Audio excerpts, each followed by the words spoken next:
Hi, everybody. Thank you very much. I'm Orlando Ruiz Jr. Welcome to another classic movie review. I am talking about one of my favorite and one of the most influential action thrillers to come out of the 1970s. The 1970s was a great time for car chase action films. This is one of the last great films of that kind. I'm talking about the original Mad Max. It came out in Australia first in 1979 and then a year later was released in the States. I feel the original Mad Max is one of the most perfect and kick-ass action movies of all time. This is one of those movies that's up there for me with movies like Raiders of the Lost Ark and First Blood and The Terminator and the original Die Hard. And like all those movies, this original film really sets the stage for the sequels to really take the concept and run with it. The director of all the Mad Max films, George Miller, really ramps up the amount of action and the level of action in the sequels, starting with the very first sequel from 1981, The Road Warrior, and by the time you get to Mad Max Fury Road starring Tom Hardy from 2015, it's just batshit nuts, crazy, insane, off the wall, high octane action from beginning to end. And with the first movie, that's not really the case. There is more story, there's more downtime. It's basically an introduction to this world. So just like the sequels, this first Mad Max movie takes place in Australia. It is a dystopian future where society has collapsed, the economy is basically down, and you have little factions of people kind of scattered around. And unlike in the sequels where you don't see anything but just vast desert landscape, there's still a little bit of greenery here where there's a few little small towns left and a few businesses still operating. Oil is a very rare resource. The opening of this film begins with some sweet car chase action as a bad guy who calls himself the Knight Rider, who is part of this sadistic evil biker gang, has just killed a cop and stolen his cruiser, and he's basically just thundering down the road causing all kinds of destruction and mayhem with his girlfriend in the passenger seat as he screams into the radio for all the other cops to hear. You can tell from the very first car chase in the film that you're in for a treat when it comes to the practical stunt work and all of the effort involved with real stuntmen crashing cars, going through stuff, and it is insane to behold. And then we get that really cool reveal finally of our main character, Mad Max, and it doesn't end up too well for the Knight Rider after tangling with Max, and the biker gang hears about it, and they're not too happy. And you have the head guy known as Toe Cutter, who is this really scary presence in the film. Actor Hugh Keays-Byrne, who plays the leader of this insane biker gang, is so good in this movie in terms of being menacing and creepy, and whenever other people are around, you really fear for them whenever this guy is around.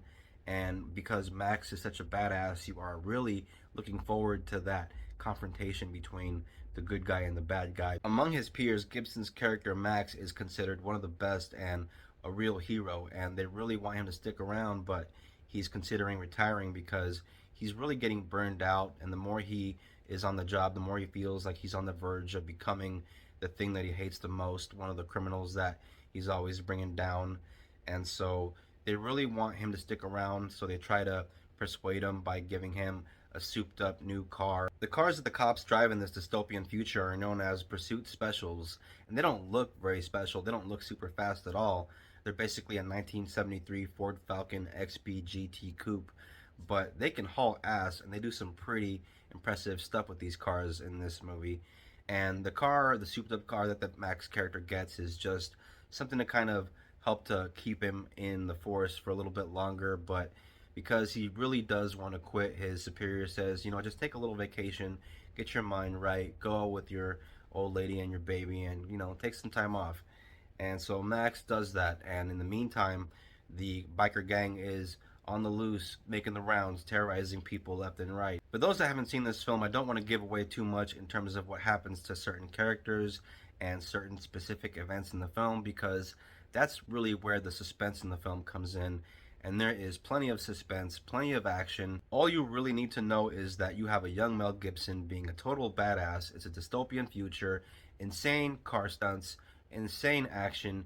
You have a very creepy villain. Sometimes the movie is borderline on horror movie. In this film, our protagonist, Max, really goes through this character arc where he starts out as one person at the beginning of the film, and by the time the film is over, you feel that he has changed due to the events in the film. He is really pushed to the brink of insanity and really descends into madness by the time it's over, hence our title.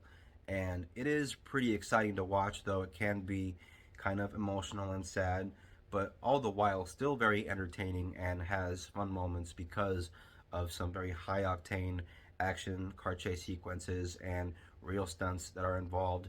You really do have a wild ride with these movies, especially the first one. And I highly recommend this if you're into action movies, dystopian, future, science fiction, fantasy type stuff. This is a real gem of a 70s film.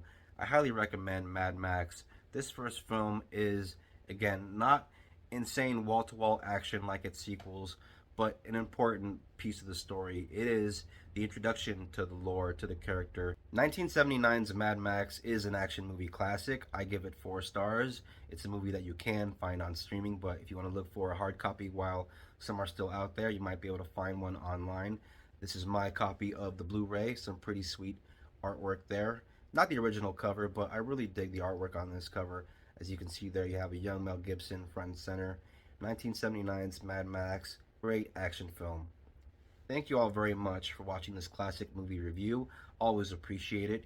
If you're new to the channel and if you're into classics, hit the bell, become a subscriber, and look out for the next classic movie review. Please don't forget to comment, share, like. It all really helps out the channel. If you're a returning viewer, thank you very much for watching. I always appreciate your support. Everybody take care of each other. Till next time, peace out and God bless. See ya.